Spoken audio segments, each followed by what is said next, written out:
प्रियो, यह वचन मत्ती रचित सुसमाचार 8वां अध्याय से लिया गया है।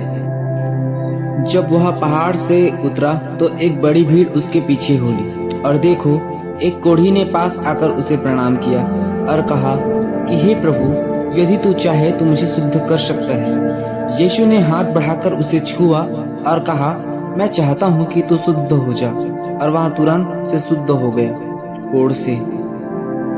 यीशु ने उससे कहा, देख, किसी से ना कहना, परंतु जाकर अपने आप को याजक को दिखला, और जो चढ़ावा मूसा ने ठहराया है उसे चढ़ा, ताकि उनके लिए गवाही हो। और जब वह कफरनहूम में आया तो एक सूबेदार ने उसके पास आकर उससे विनती की कि हे प्रभु, मेरा सेवक घर में झोले के मारा बहुत दुखी पड़ा है। उसने उससे कहा, मैं आकर उसे चंगा करूंगा। सूबेदार ने उत्तर दिया कि हे प्रभु, मैं इस योग्य नहीं कि तू मेरी छत के तले आए, पर केवल मुख से कह दे तो मेरा सेवक चंगा हो जाएगा, क्योंकि मैं पराधीन मनुष्य हूँ और सिपाही मेरे हाथ में है। और जब एक से कहता हूँ जा तो वह जाता है, और दूसरे से कहता हूँ कि आ तो वह आता है, और अपने दास से कहता हूँ कि यह कर तो वह करता है।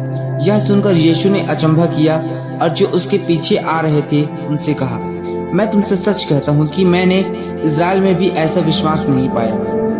और मैं तुमसे कहता हूँ कि बहुतेरे पूर्व और पश्चिम से आकर इब्राहिम और इसहाक और याकूब के साथ स्वर्ग के राज्य में बैठेंगी, परंतु राज्य के संतान बाहर अंधेरे में डाल दिए जाएंगे, जहाँ रोना और दांत पीसना होगा। और यीशु ने सूबेदार से कहा, जा, जैसा तेरा विश्वास है वैसा ही तेरे लिए हो। और उसका सेवक उसी घड़ी चंगा हो गया।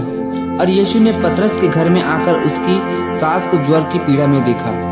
उसने उसका हाथ छुआ और उसका ज्वर उतर गया, और वह उठकर उसकी सेवा करने लगी।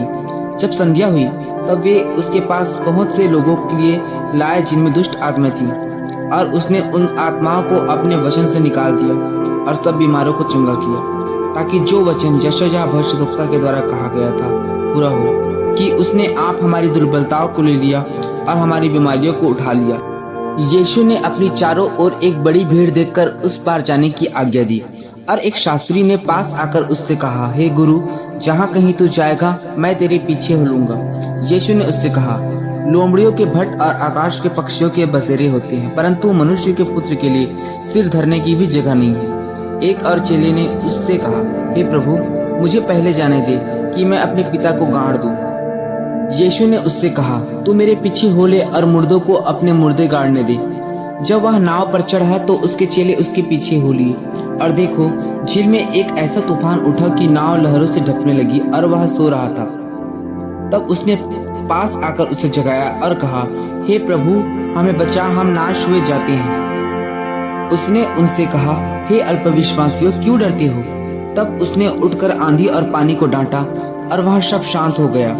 और लोग अचंभा करने लगे कि यह कैसा मनुष्य है कि आंधी और पानी भी उसकी आज्ञा को मानते हैं। जब वह उस पार गर्देनियों के देश में पहुंचा तो दो मनुष्य जिनमें दुष्ट आत्माएं थी कब्रों से निकलते हुए उसे मिले, जो इतने प्रचंड थे कि कोई उस मार्ग से जा नहीं सकता था।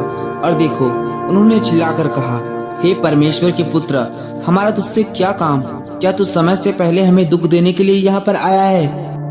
उनसे कुछ दूर बहुत से सुअरों का एक झुंड चर रहा था। दुष्ट आत्माओं ने उससे यह कहकर विनती की कि यदि तू हमें निकालता है तो सुअरों के झुंड में भेज दे। उसने उनसे कहा, जाओ। वे निकलकर सुअरों में बैठ गए, और देखो, सारा झुंड कराड़ पर से झपटकर पानी में जा पड़ा और डूब मरा। और चरवाहे भागे और नगर में ये जाकर ये सब बातें और जिनमें दुष्ट आत्माएं थी उनका सारा हाल कह सुनाया। और देखो, सारे नगर के लोग यीशु से भेंट करने को निकल आए और उसे देखकर विनती की कि हमारे सियानों से बाहर निकल जा। इस तरह से प्रभु यीशु मसीह ने आंधी और तूफान को अपने शब्दों के द्वारा शांत किया, क्योंकि प्रभु यीशु ने ही सारी दुनिया को अपने शब्द के द्वारा बनाया था। 6 दिन परमेश्वर ने सारी सृष्टि का निर्माण किया, और 7वें दिन उसने विश्राम किया। परमेश्वर के शब्दों में ताकत है, सामर्थ्य है। वो जो भी कहता है वो होता ही है, क्योंकि परमेश्वर का शब्द शक्तिशाली है। प्रभु यीशु मसीह राजाओं का राजा, प्रभुओं का प्रभु है। वो अनंत परमेश्वर है, अनंत शक्तिशाली परमेश्वर है, अनंत बुद्धिमान परमेश्वर है। वो सर्वे सर्वा है। परमेश्वर कुछ भी कर सकता है। परमेश्वर महानों का महान है, परमेश्वर सर्वशक्तिमान है। पिता, पुत्र और पवित्र आत्मा के नाम की महिमा हो।